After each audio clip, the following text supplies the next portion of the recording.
而家同向大家示範呢個系統採購嘅流程。首先，你可以建立一張採購單，例如呢張。每個採購單你可以設定每間分店嘅採購數量。例如呢個單80個採購就會分佈喺呢4間分店度。儲完咗所有間之後，每間分店就可以獨立進貨。例如你揀咗呢個分店，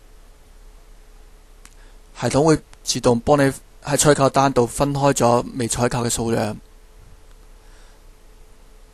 入貨嗰陣時，你可以分幾次進入。例如今次呢4件貨進貨就會係咁樣。儲存完咗之後，就可以會喺系統度攞翻個流水碼。